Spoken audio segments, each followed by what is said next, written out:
May the words of my mouth and the meditations of my heart be acceptable in thy sight, O Lord, my rock and my redeemer. Have you ever watched a small child collect shells? I mean the littlest ones who toddle around, too young to remember to carry buckets, too young to know that you have hands and pockets to carry extra treasures for them, too young to even realize that their own hands can hold more than one thing at a time. They find one precious beauty and then drop it and exchange it for each successive beauty along the way. What their standard is for choosing, who knows, except that they know that their grasp is limited. They do not try to hoard, they grab, appreciate, and let go if another one piques their interest. Anne Morrow Lindbergh says in her classic, Gifts from the Sea, one cannot collect all the beautiful shells on the beach. One can only collect a few, and they are more beautiful if they are few. And so I wonder, what if our location is not the beach, but our own heart? And what if the shells aren't shells at all, but the focus of our life? What if the author of the Gospel of Matthew and Anne Morrow Lindbergh are onto something? What if more isn't more? What if more is in fact less? How do we establish what our pearl of great price or single beautiful shell might look like? Have we even begun to take stock to decide what is worth holding on to and what is worth letting go of, or at least holding less tightly to? If I truly pose that question out loud, I suspect you would all probably tell me that your priorities are God, family, self, job, or country, or some combination of those items. But I wonder if that's really true. In fact, I wonder if it's really possible to hold all those things as priorities at one time. If you were a little child on the beach, I wonder what one shell or stone would look like that you wouldn't let go of no matter what. Or perhaps what the one stone or shell would look like that you held on to, but then finally discarded coming by your perfect shell. Using Matthew's lens, I wonder what your pearl of great price is. Do you even know what it looks like? And what have you sacrificed for it? What would you sacrifice for it? What should you sacrifice for it? And that's the hard reality. Sacrifice. Even though we like our buckets and baskets and have learned that we can hold on to more if we use our t-shirt and kind of dump everything in it, the reality is that life is not a beach. And the word priority means the single thing, the one thing which is most important to us. It means making choices and letting go and sacrificing. We don't like that word sacrifice because it does mean giving something up. It does mean saying no sometimes. And we have been socialized to believe that we can have it all, that we can do it all.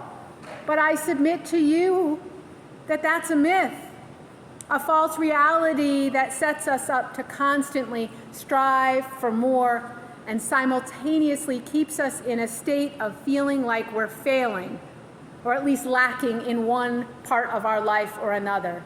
The truth is that the more we focus on, the more things suffer from our lack of attention. As a chronic multitasker, I can attest to this from my own experimentation.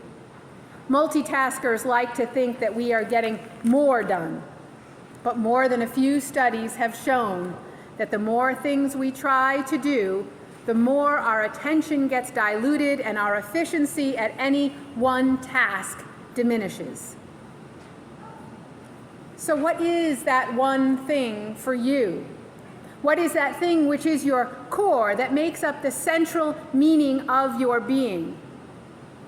As an experiment to see if your pearl of great price is evident in your lifestyle, I invite you, when you go home later, to look over your calendar and your checkbook and your social media pages and your search history, your emails, and your bookshelves, to see if an unbiased outsider, an auditor, would be able to recognize what you name as your pearl of great price, that you probably believe is self-evident. Is what you're doing and what you're saying aligning? Because here is the interesting twist in the parables that you heard Maddie read. The pearl of great price is not just about our focus. It's not just about attaining and releasing our attachment to other things. It's about how, when we set that thing at our core, whatever it is for you, how it changes us, how our life transforms because of our focus. A merchant, for example, is no longer a merchant if they divest from all their holdings and invest in something they have no intention of ever selling. Recognizing and setting our pearl of great price at the center of our life changes us. So what in our life is so valuable that we would not only give up all else, but would give up who we understand ourselves to be and who we are known to be by others? Now, this is not a riddle with a singular answer. I do not propose that at the end of this sermon I'm going to give you an equation.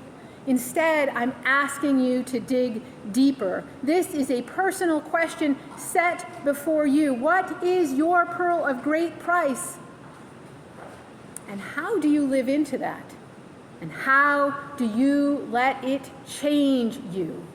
How much are you willing to change for it?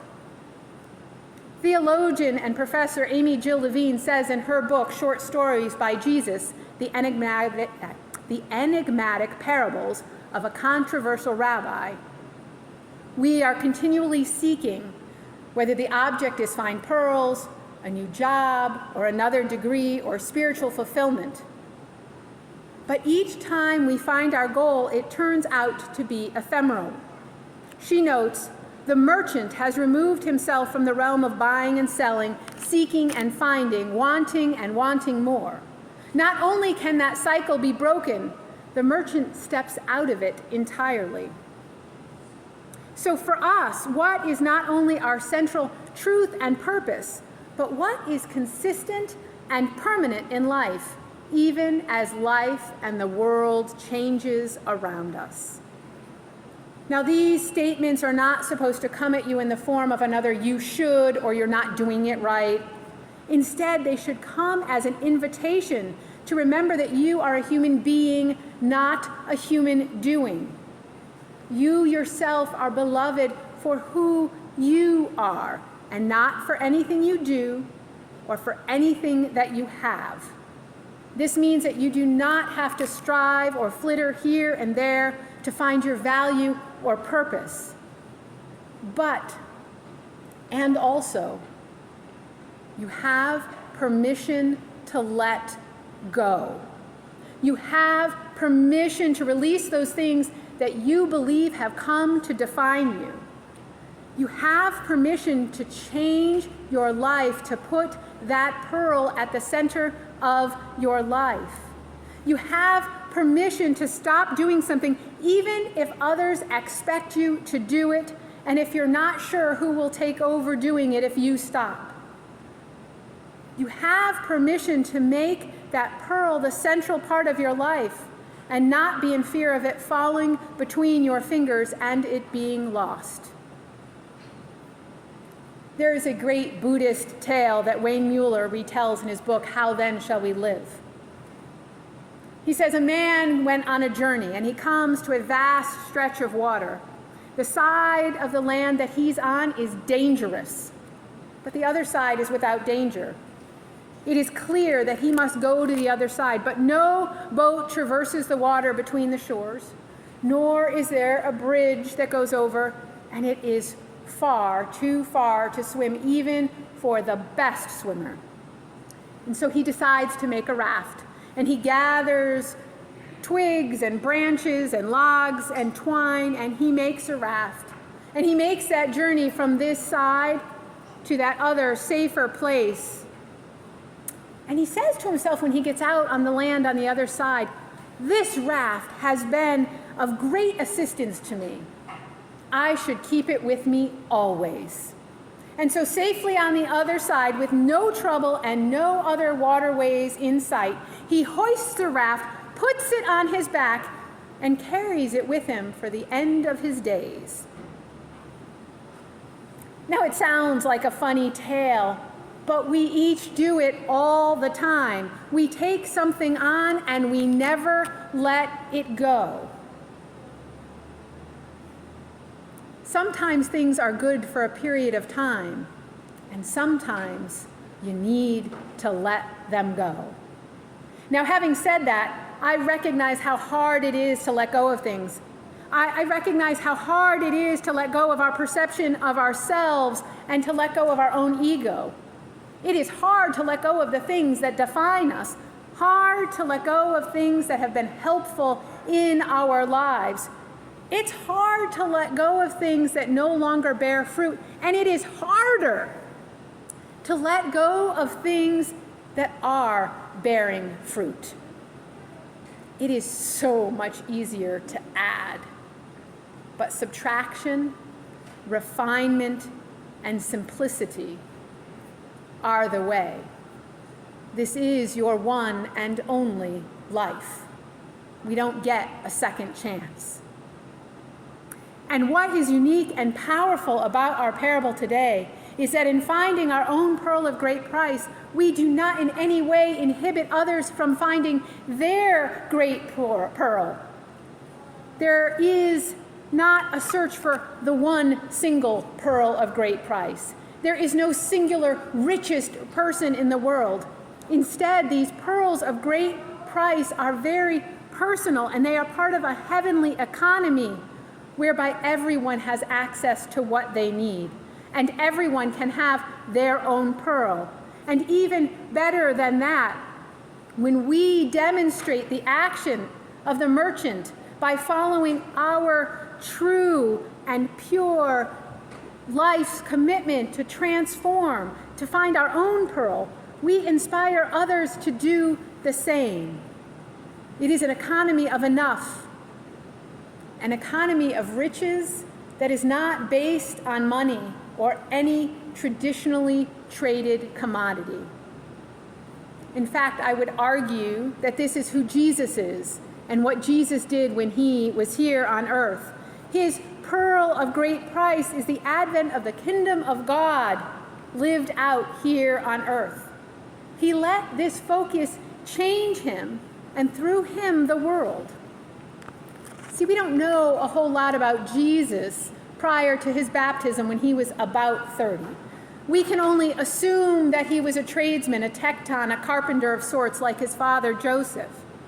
And at some point in his early 30s, he had this epiphany which led him to live, believe, and want to share the love and justice of God. Called or pushed into this vision and purpose, he left his home, his career, his family, and he followed that path. He preached and taught and fed and encouraged people. He deepened his own spirituality with a keen eye on the Creator. He knew and understood his why. He was willing to sacrifice for that why, even to the point, as you all know the story, of his own life. He knew what his pearl of great price was. His focus became his action became his way became what he was known for, what he became known for became the world that he was creating around him in the here and now. And he was encouraging each of us to do the same. Wayne Mueller says, when we do what we love again and again, our life comes to hold the fragrance of that thing. And when we hold something in our hands day after day, our hands conform to the shape of what we hold. We become what we have cared for, and our lives become shaped by what we love.